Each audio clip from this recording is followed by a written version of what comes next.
দুটি সংখ্যার অনুপাত 5:8, ছোট সংখ্যাটি 65 হলে বড় সংখ্যাটি কত? উত্তর: ক 116, খ 104, গ 40 এবং ঘ 325। আচ্ছা, এখানে দুটি সংখ্যার অনুপাত 5:8। আমরা এখানে ছোট সংখ্যাটি পেয়ে গেছি, ছোট সংখ্যাটি হলো 65।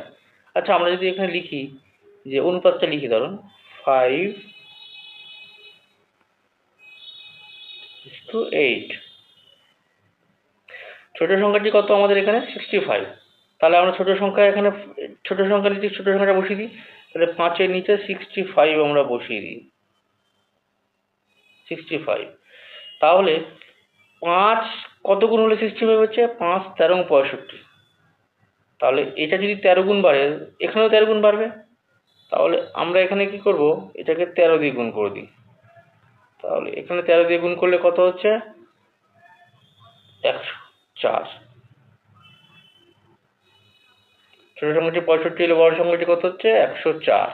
104। আজকের দ্বিতীয় কোশ্চেন, গড় নির্ণয় করো। দেখো, গড় নির্ণয় করতে গেলে সহজ কিছু সূত্র আছে, যেগুলো দিলে খুব সহজ এবং ইজি গড় নির্ণয় করা যায়। ধরো কোশ্চেনটা এখানে বলেছে 5,6,7 ... 95 এর গড় কত? A 45, B 55, C 50, D 46। এখানে 5,6,7 ... এর মানে 5 থেকে 95, 5, 6, 7, 8, 9, 10 এরকম করে 95 পর্যন্ত প্রত্যেকটা সংখ্যা গড় কত? ঠিক আছে।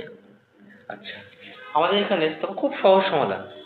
এরকম গড় কখনো যদি এরকম গড় দেয়, তাহলে আমরা কি করব, একদম ছোট সংখ্যা আর একদম বড় সংখ্যা এই দুটোকে যোগফল করে বাই 2 দিয়ে ডিভাইড করে দেবো, ভাগ করে দেবো।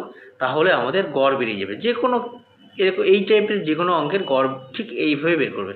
তাহলে এখানে আমরা সবচেয়ে ছোট সংখ্যাটা কত? 5, তো আমরা 5 লিখলাম, যোগ তার সঙ্গে সবচেয়ে বড় সংখ্যাটা কত? 95, 95 লিখলাম।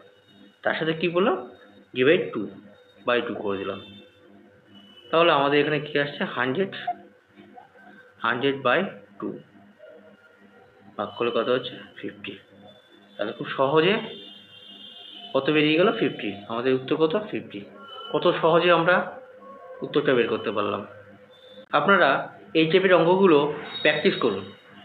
প্রায় ক্ষেত্রে সরকারি চাকরি যে কোনো পরীক্ষাতে দেখবেন এই টাইপের অঙ্ক দেখা যায়। অতএব একটু বুদ্ধি খাটালে দেখুন এই সমস্ত অঙ্ক সমাধান করাটা কোনো ব্যাপার না। কয়েক সেকেন্ডের মধ্যেই আপনারা সমাধান করে নিতে পারবেন।